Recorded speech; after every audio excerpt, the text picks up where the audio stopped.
Hola, buenos días. Mi nombre es José Luis Izquierdo. Soy estudiante de Psicología en la Universidad Abierta de Descansa UNAM. El día de hoy hablaremos sobre el acto de escuchar, hablar y reconocernos en el contexto colombiano desde un enfoque psicosocial. Para entrar un poco en materia, debemos, lógicamente, dar una definición de sobre qué es el enfoque psicosocial. El enfoque psicosocial se centra básicamente en la interrelación entre los factores psicológicos y sociales. Lo que esta busca es entender el sufrimiento humano y, lógicamente, sus contextos históricos, su cultura, para así facilitar procesos de sanación y, lógicamente, de reconocimiento. Cuando hablamos de enfoque social, debemos tener en cuenta unos factores importantes. Aquí es donde se está, digamos, donde influye el acto de la escuchar, de hablar y reconocer, ya que pues esto es un proceso fundamental, lo que permite pues la validación de las experiencias, y esto pues a su vez generan pues actos que restauran la dignidad de las personas al reconocerlos con un individuo que tiene su voz y que merece ser escuchada. Y hablando pues un poco del reconocimiento, siempre es importante tener en cuenta el contexto. Sabemos que Colombia es un país que ha tenido décadas de mucha violencia, que ha influido de manera significativa en el tejido social, lo que pues ha afectado a muchas personas y también a la estructura propia en sí, y lo que ha generado pues heridas colectivas.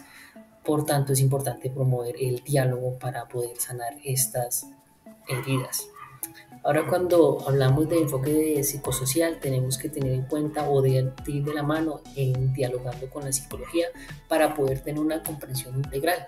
Lo que pues esto nos lleva a tener una escucha activa, lo que implica pues lógicamente prestar una atención al hablante, mostrando pues un real interés por lo que la persona está comentando sobre su relato, lo que esto pues lógicamente genera pues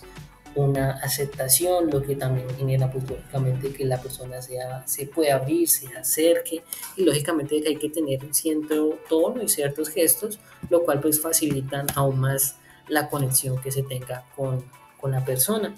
Y lógicamente que todo hay que partir desde una empatía o desde un diálogo psicosocial, lo que es pues básicamente la capacidad de comprender y compartir los sentimientos del otro. Si aplicamos esto en un contexto en el contexto colombiano, pues esto lo que lógicamente nos va a facilitar este tipo de diálogos, lo que permite validar las experiencias, lo que permite pues lógicamente validar las experiencias y los sufrimientos, lo cual es pues sumamente esencial para lo que todo es el proceso de su sanación emocional y lógicamente de la cohesión social. Ya cuando hablamos de reconstrucción social, esto se da pues básicamente mediante la escucha activa. Como ya lo había manifestado en el punto anterior, es importante escuchar a las personas y sobre todo entender sus vivencias y sus realidades, y que se reconozcan sobre todo su voz para que ellos puedan tener un proceso real de restauración sobre su identidad y sobre su dignidad. Lo que especialmente es esto se es muy importante o está muy enmarcado en estos contextos de violencia y de trauma. Ya entrando pues un poco más en profundidad, ahí es cuando entendemos cuál es la relación o cuál es la conexión que se tiene entre el enfoque psicosocial y la propia psicología en sí, pues que gracias a la psicología nos brinda pues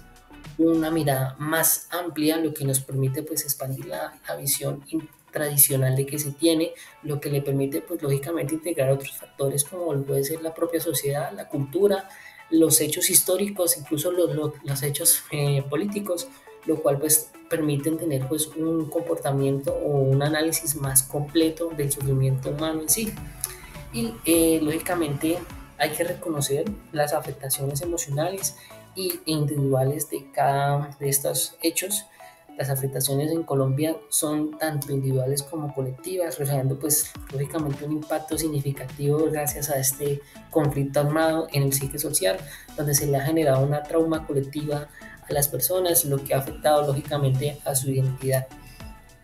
Y pues lógicamente que aquí ya es cuando viene pues un proceso de reparación simbólica y de justicia restaurativa, que esto se da básicamente mediante el diálogo sobre, pues teniendo en cuenta el enfoque psicosocial y de la mano de la psicología para fomentar estos procesos de reparación, facilitando así pues la construcción de una justicia restaurativa que busca pues lógicamente primeramente sanar las heridas de las personas y luego las heridas históricas en sí, para promover en sí la dignidad de las personas. Eso, pues en eso hay que tener en cuenta también que hay unos conceptos claves y lo hemos venido hablando a lo largo del curso de Historia Contemporánea de Colombia, en el cual los podemos clasificar como tres: un concepto de verdad, un concepto de poder y un concepto de resistencia, que está muy de la mano con el tema de este enfoque psicosocial. Si hablamos del tema de la verdad, estamos hablando de los relatos silenciados. Por eso es importante visibilizar las voces de quienes no han sido escuchados a lo largo de la violencia en Colombia y permitir reconocer ciertas injusticias que se han dado, lo que cual también fortalece pues el proceso de la sanación colectiva. Y también hay que tener en cuenta el tema de estas dinámicas de poder y estas dinámicas de exclusión, donde se pues, han manifestado, digamos, de manera sistemática y muy estructurada el control sobre qué cosas se pueden hablar o sobre qué cosas son real o no, lo que pues lógicamente ha generado pues una dinámica de exclusión en las cuales se identifica quién puede hablar o quién merece ser escuchado por simple percepciones de ideologías y se cierran a no escuchar a los demás. Por eso pues es importante entrar aquí en el enfoque psicosocial. Y por último ya tenemos el tema de la resistencia y la reconstrucción comunitaria, perdón, lo que pues básicamente se traduce en la resistencia, se manifiesta en la capacidad de los individuos y las comunidades para organizarse y exigir y respetar sus derechos, lo que pues esto lógicamente permite una reconstrucción comunitaria en un proceso esencial que promueve pues básicamente la cohesión social y la sanación del post-conflicto. Eso pues es un análisis en grosso modo en cuanto a nuestra historia colombiana, lógicamente desde un diálogo y teniendo en cuenta el contexto colombiano. Gracias.